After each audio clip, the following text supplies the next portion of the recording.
Good afternoon, everyone. Welcome to the Nature Conservancy's Lunch and Learn series focused on the Agriculture Conservation Planning Framework Toolbox. Today, we're going to focus on the portion of the toolbox that models riparian buffers and vegetative buffers. We have August Froelich, our GIS spatial scientist, with us today to go through that part of the model with us. And we have Brent Nickel, who will help us moderate any questions in the chat as they come through today. So August, without any further ado. All right, thank you, Jess. Give me a second here to grab the correct screen.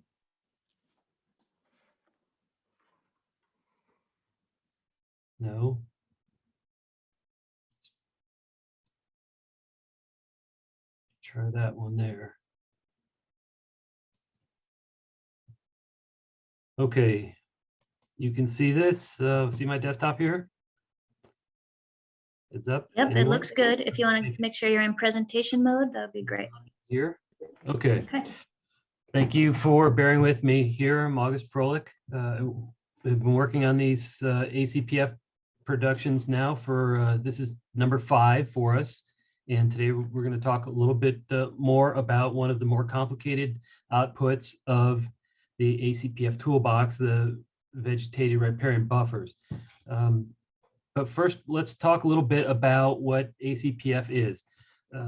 The ACPF Toolbox is a collection of tools built in Python using the Esri platform, either ArcGIS Pro or ArcGIS Desktop, and utilizing the spatial analyst extension. It also takes advantage of some open source, freely available software built by Utah State.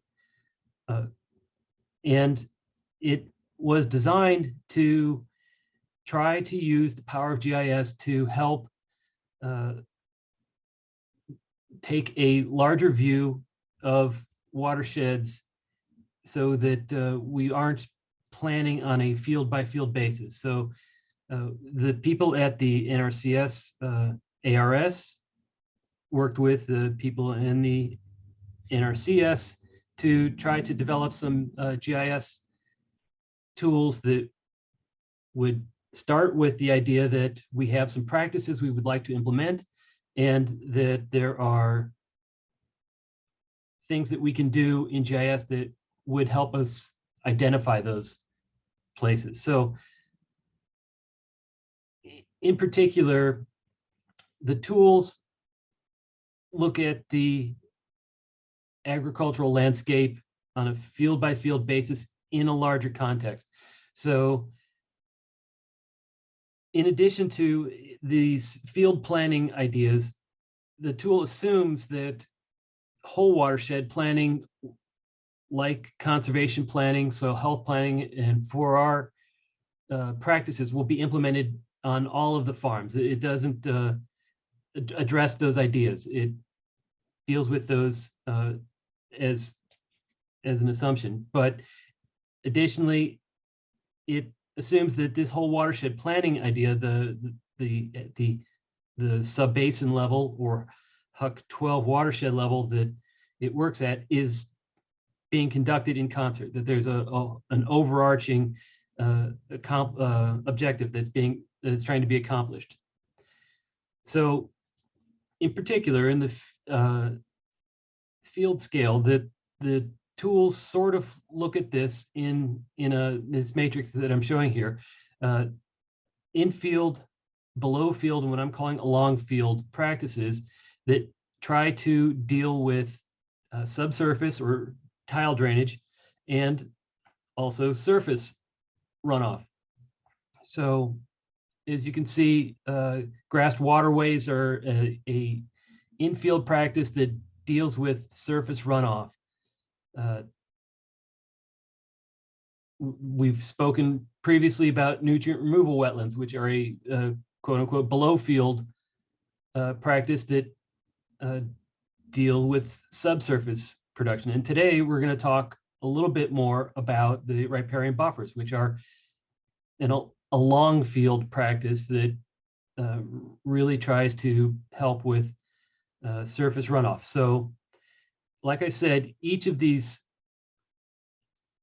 outputs that the tool produces are modeled on a specific practice that the NRCS has specified. NRCS gives a very extensive documentation of places that are suitable for their practices, and it was pretty straightforward to sort of reverse engineer those into GIS. So we're going to talk now about these two practices, and primarily for this part, just this one, 391. Oh, I did that wrong. One of the two, I believe 391 is the vegetated buffer, forested riparian buffer is the official name for it, but the tool has a lot of parts, and we're going to just sort of take the obvious ones here. But the idea behind the riparian buffers is that they will intercept runoff and help control non-point source pollution by reducing the water that's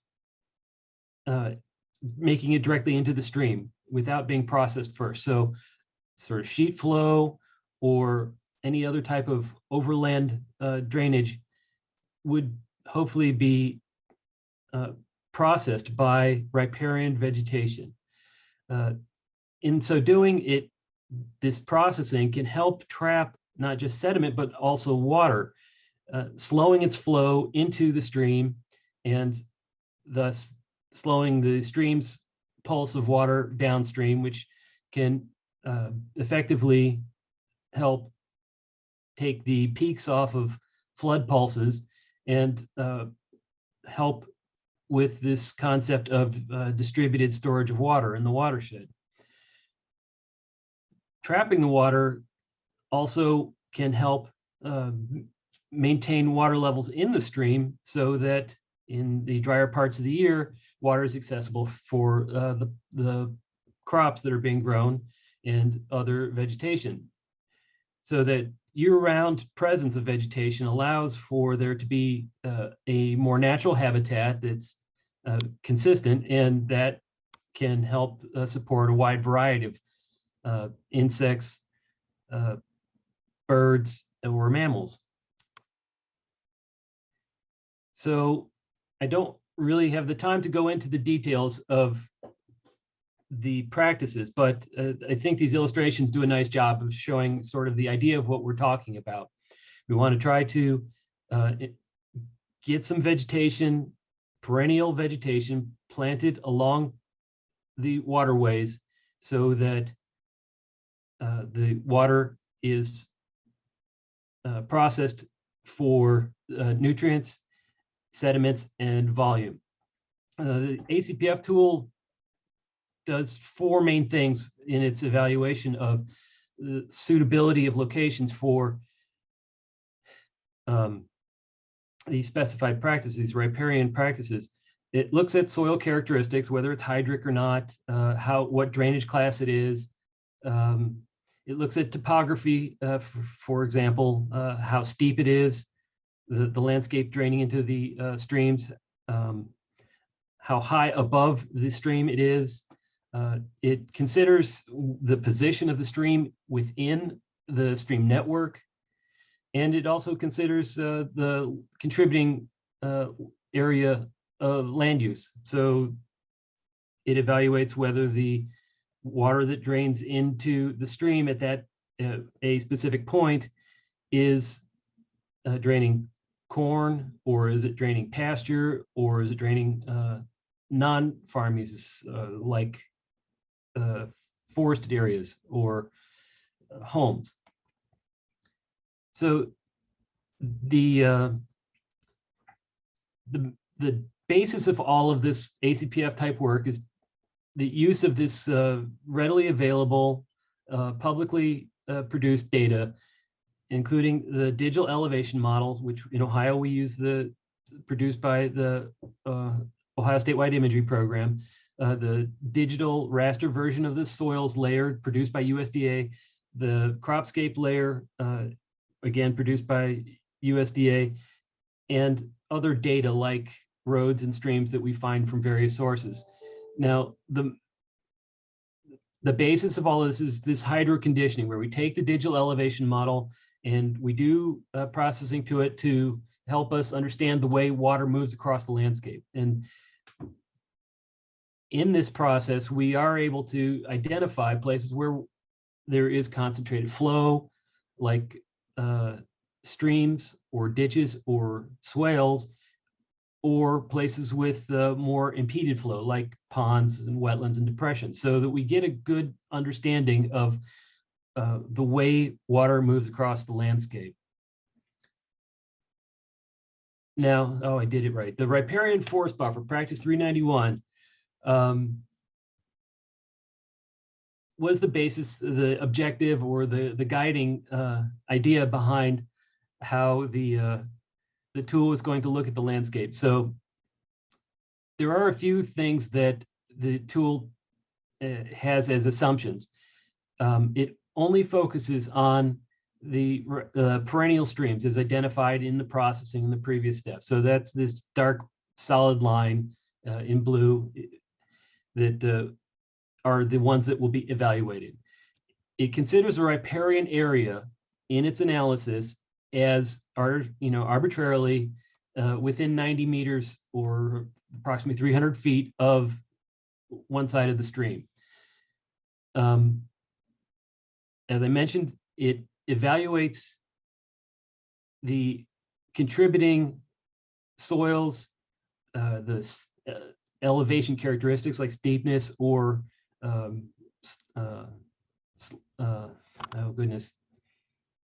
inland cover data. We'll talk about that in a second here. The results are shown as sort of artificial placeholders that are given an arbitrary width of 15 meters. And there's a lot of data that goes behind the scenes in a table that's provided with the analysis. So the important thing to remember when we look at this is that the answers that I'm showing you aren't actually the answers. They are placeholders for the answers, and there's a lot of analysis that goes with this, but that's just the first step. The work that's specified or identified as potential solutions needs a site visit to start the process to do an actual evaluation, so that we know that some of these places might be suitable for a certain type of vegetation, but until you go out and look at it, you can't really tell for sure. So we look at the toolbox uses the full power of GIS, and it can help us understand and see information that's not readily available. Like just looking at this map or this aerial photography of the landscape, you can make out some forested areas, you can make out some houses, barns and ancillary buildings, maybe some drains, but there's a lot going on there that isn't available to us just by looking. And with the analysis, we will get a better idea of how the landscape is shaped and the way that water in particular moves across its landscape, which will help us identify agricultural practices. So one of the first steps is this idea of the elevation. Now here, this is just a dramatically colored elevation model, with the lighter colors being the higher, the greens being lower, the browns and oranges in between. But even that isn't the full information. That this is an absolute value. We know what the elevation above sea level is from this image, but with a little bit of work, we can try to identify this idea of relative elevation, like how high is any part above the perennial stream channel. On the right center there, you can see there's a sort of a dramatic break between the yellow and the red.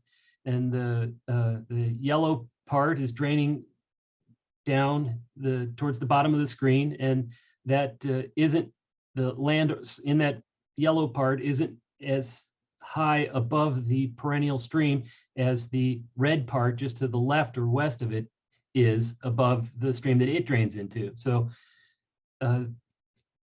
GIS can tell us this sort of thing, not just the shape of the watersheds, but also how they relate to each other and how they relate to the streams that they drain. And one of the things that the ACPF Toolbox does is sort of classify this continuous, elevation, relative elevation across the whole Huck 12 into a more usable set of data, and then categorize them. So as will become apparent in a little bit here, for the analysis purposes, we now know throughout the whole Huck 12 that there are some parts that are low, not very far above the channel level. There are some that are high above the channel, 3 to 5 meters above the perennial stream. And then there's some part that's in between that. Now, remember I said that the tool assumes that the raster or the analysis window for a riparian definition is 90 meters. That fits within most of what we're seeing here. So there's a couple different things that are involved in this, but even this is more information than we actually need.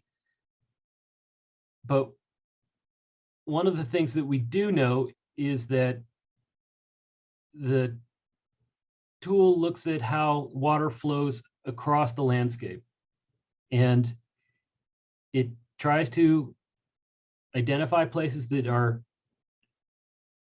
more likely to be wet or wetter, and how big that area is.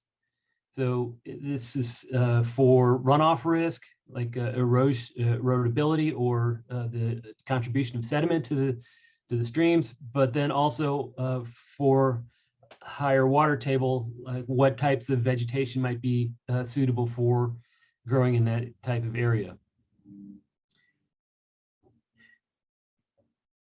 With a lot of different calculations, the tool looks at segments. It's roughly equally sized segments of the stream based on the perennial stream line, the dark blue line there, and looks upstream of all of the land that would drain into that section of that stream on both sides separately. And then using different evaluations, it's able to come up with this idea of runoff delivery. How steep is it? How erodible is the soil? What's its drainage class? And then compares that with the shallow water table width, like how much of this poorly drained soil or low relative elevation land is there, and then builds a matrix so that we know that places that have high runoff delivery and a high water table width dimension, there's a lot of it, is this area, this class they're calling critical zone, which is an area that's like likely to produce nutrients and sediment that would flow into the perennial stream or access the high groundwater table. So there are, as we list here below, 5 classes of vegetation that it does this analysis for. The critical zone is the one that's, they define it as critical zone because it's not just a specification, but also a prioritization. So this is one you might want to start looking at first. There are some areas that would benefit more than others. So we might want to start looking in the watershed at those locations at the top of the list. But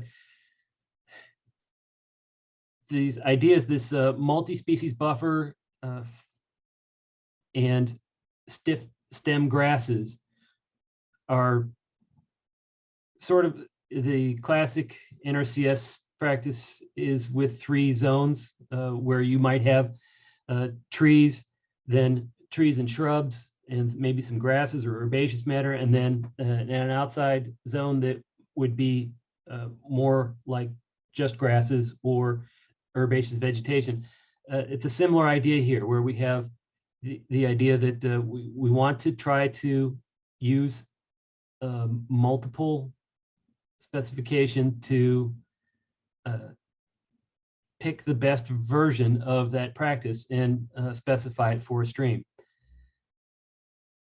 Deep-rooted vegetation is the one I think that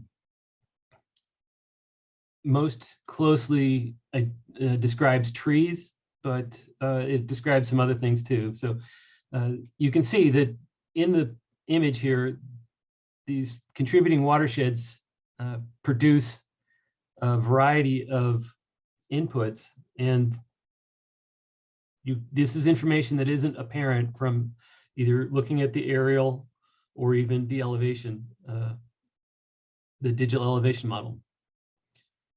So, as I mentioned before, the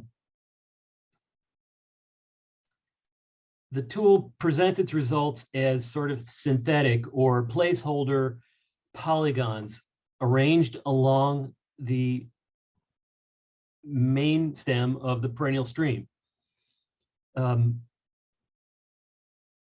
Those big, I'm going to go back here, those big polygons are related to these smaller polygons that sort of look like stream buffers, like a straight 15-meter buffer. But again, these buffers are small representations of what an actual practice might look like when someone went out and evaluated the land with, you know, a level and a clipboard, and you said, well, this seems like, you know, this needs to curve here, go out here, and go a little closer here. But you can see, like in particular, this critical zone, the red one in the upper left here, I think is a place where it's a nutrient or sediment contributor. It's got a large amount of high water table land, and it could be a place to focus some of your efforts on. But again, like all the other practices that we've talked about, the conservation planning scenario work is the vegetative buffers are just one part of it. The idea of the ACPF and the big strength of it is that it allows you to identify locations for a whole suite of precision ag practices and work to install those across the watershed. This can improve the efficiency of working with producers and partners to accomplish water quality objectives for everyone. The efficiency of using the ACPF is one of the main things that I really appreciate, is that this tool in one evaluation looked at 28 miles of perennial streams, and that's the literal distance. It actually looked at twice that because it evaluated both sides of the stream separately, and produced a set of almost 200 stream segments with not only the final thing that I'm displaying here for you, which type of vegetation is specified, but then also a whole host of other information that could improve your understanding of why the stream is the way it is.